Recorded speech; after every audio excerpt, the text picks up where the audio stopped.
अभिजित पाटलांना अडवण्याचा प्रयत्न कोण करतंय? गेल्या वर्षी आयटीची धाड पडल्यानंतर आता पुन्हा एकदा अभिजित पाटलांना अडकवण्याचा प्रयत्न सुरू झाला आहे।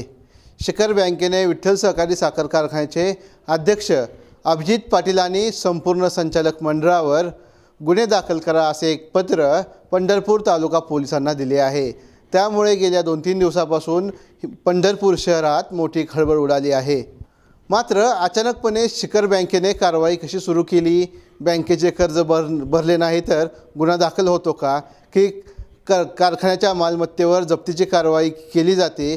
शेवटी बँकेचा हा अधिकार आहे, त्यांनी काय करावं हे ठरवण्याचा त्यांचा अधिकार आहे। अभिजित पाटील म्हणतात की ही कारवाई करण्यात आली आहे, त्या पाठीमागे राजकारण सुरू आहे। अल्पावधीत साखर कारखानदारीत अभिजित पाटील यांनी आपले नाव कोरले आहे। भंगार अवस्थेत असलेल्या आणि 2 वर्ष बंद असलेल्या विठ्ठल सहकारी साखर कारखान्याला अभिजित पाटील यांनी ऊर्जित अवस्थेत आणलं आहे। चांगला गाळप त्यांनी सुरू केला आहे, ऊसाला चांगला भाव त्यांनी दिला आहे। त्यामुळे सोलापूर जिल्ह्यातील साखर कारखानदारांनी आणि राजकारण्यांनी त्यांचा मोठा हात धसका घेतला आहे।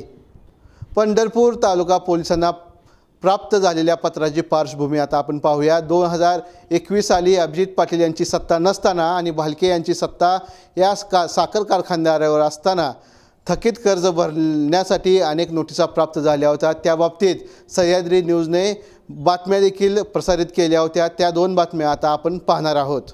विठ्ठल सहकारी साखर कारखान्यावर जप्तीची कारवाई, राज्य बँकेने काढले टेंडर। राज्य शिखर बँकेने विठ्ठल सहकारी साखर कारखान्याची साखर विक्री करण्याचे टेंडर काढले आहे। कारखान्याच्या साखरेवर राज्य बँकेने कर्ज दिले होते। कर्जाची रक्कम परतफेड न झाल्याने बँकेच्या ताब्यातील साखर जप्त करून विक्री करण्याचे टेंडर काढले आहे। विठ्ठल सहकारी साखर कारखान्याची साखर विक्री करून राज्य बँकेने जप्तीची कारवाई करत पहिले पाऊल उचलले आहे। विठ्ठलची 1,09,973 क्विंटल साखर विक्री करण्याचे टेंडर राज्य बँकेने काढल्याने एकच खळबळ उडाली आहे। 2017-18 सालची 49,838 आणि 18-19 सालची 60,135 क्विंटल साखर विक्री करण्याचे टेंडर काढले आहे।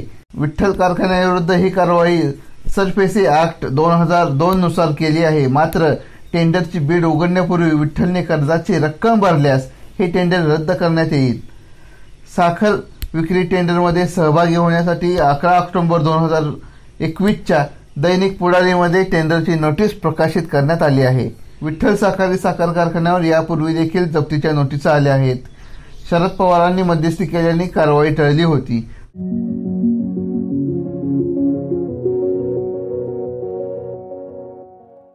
विठ्ठल सहकारी साखर कारखान्यावरील थकीत 341 कोटींच्या कर्जापोटी राज्य शिखर बँकेने जप्तीची अंतिम नोटीस कारखान्याला पाठवली आहे। येत्या 14 डिसेंबर रोजी कारखान्याची मालमत्ता जप्त करण्यासाठी बँकेचे अधिकारी कारखान्यावर येणार आहेत। त्यावेळी चेअरमन भगीरथ भालकेसह सर्व संचालक मंडळाने कारखान्यावर उपस्थित राहण्याचे आदेश या नोटिसीमध्ये दिले आहेत। भगीरथ भालके चेअरमन होऊन 1 वर्ष होण्यापूर्वीच कारखान्यावर जप्तीची कारवाई झाल्यामुळे त्यांच्या नेतृत्वावर प्रश्नचिन्ह निर्माण झाले आहे। पंढरपूर तालुक्यात अत्यंत कमी कालावधीत अभिजित पाटील यांनी त्यांचे प्रस्थ हे मोठे केले आहे। साखर कारखानदारीत सोबतच राजकारणातही ते स्थानिक नेत्यांना डोईजड झाले आहेत। त्यांच्यासारखे सामाजिक, सांस्कृतिक आणि राजकीय कार्यक्रम घेण्याचा त्यांचा नाद आजे आणि माजी आमदार देखील करत नाहीत। साखर कारखानदारीत मी म्हणणाऱ्या पंढरपूर आणि माढा तालुक्यातील साखर कारखानदारांना ऊस उत्पादक शेतकऱ्यांना 4 पैसे जास्त देण्यास अभिजित पाटील यांनी भाग पाडले आहे।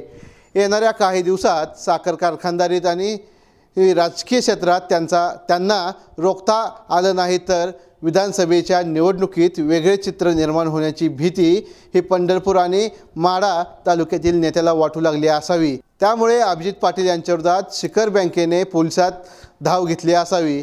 राजकीय दबाव आणला तर अभिजित पाटलांना अडवण्याचा हा कुठेतरी प्रयत्न केला जात असल्याची चर्चा ही पंढरपुरात रंगली आहे।